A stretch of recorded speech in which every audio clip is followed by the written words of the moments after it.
Alright, hello, welcome back to the podcast once again, everybody. PayPal and Patreon are down there if anybody wants to support me. Only do so if you actually can. The overall situation within China continues to worsen, and thus correspondingly putting China-based supply chains at greater and greater risk. China has already been having self-induced disruptions to their exports, and thus to the supply of the rest of the world, because of Beijing's obsession with grand-scale super ultimate home imprisonment mega lockdowns, as they are still sticking to their zero COVID strategy. So anywhere at any time, any Chinese city, aka any manufacturing center, can be completely switched off on a whim.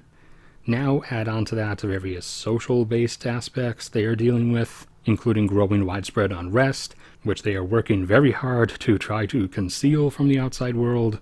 And unlike Moscow, Beijing usually does do a decent enough job of trying to conceal everything. However, like Moscow, Beijing doesn't really grasp that this isn't that era anymore. You can't actually hide it. But totalitarianism is gonna be totalitarianism. So as unrest spreads across China, that slowly adds a creeping building factor in that people who are protesting obviously aren't at work, and since that's what China usually does with protesters, you also have to factor in that anyone who's been brutally beaten and mass arrested is also obviously not at their job, whether in a business or a factory.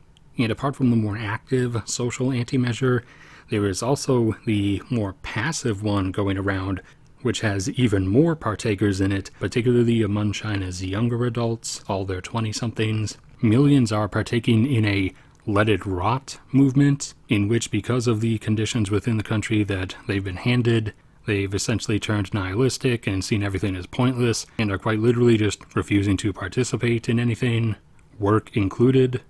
And predictably, I would assume that Beijing is not going to accept the fact that it created this, and is instead probably going to resort to desperate threats to try to get everyone to resume working.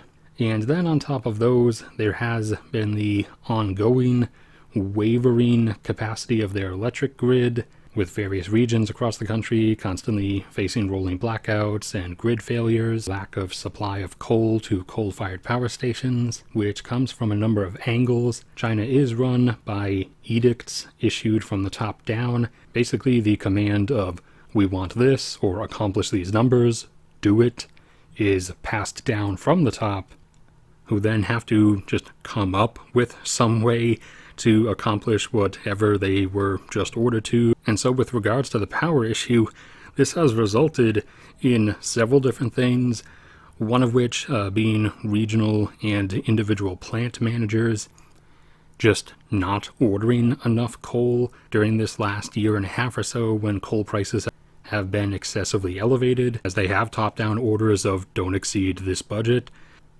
And so as coal prices in some cases quadrupled, they just didn't order as much as they normally would have, as that was one of the only real avenues they had to stay within budget. And also another aspect hitting on that is, in the environmental regard, demanding that X reduction of emissions be accomplished. So in some cities, some metropolitan regions, some provinces, those in charge of accomplishing said demands, in some cases, just told specifically the coal-fired power plants to, hey, just burn less, which kind of results in less power being generated and thus not enough being there to meet demand. And in other provinces, since especially the coal mining sector is a big contributor of emissions, some of them just told the mines to shut down for X number of days each month.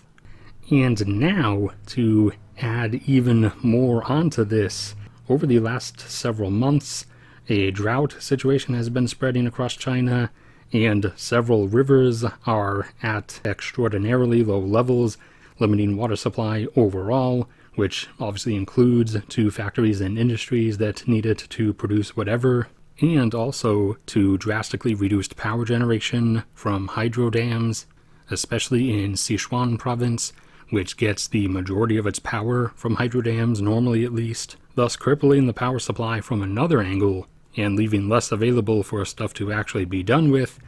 And on top of that, This drought has been accompanied by an excessive heat wave, which obviously exacerbates electricity demand and has led to factories and industries having to either shut down or drastically reduce operations to lower their demand load on the electric grid so that the grid doesn't crash from the overall demand spike coming from the heat wave. And so it's all coming together and spiraling ever downward. Anyways, that's it for now, so thank everybody for sticking around and listening. Like if you enjoyed, subscribe if you haven't already. PayPal and Patreon are there if you want to support me, only do so if you actually can. Have dozens and dozens of other episodes you can listen to if you want. Also go subscribe to my Cats channel for way less depressing content.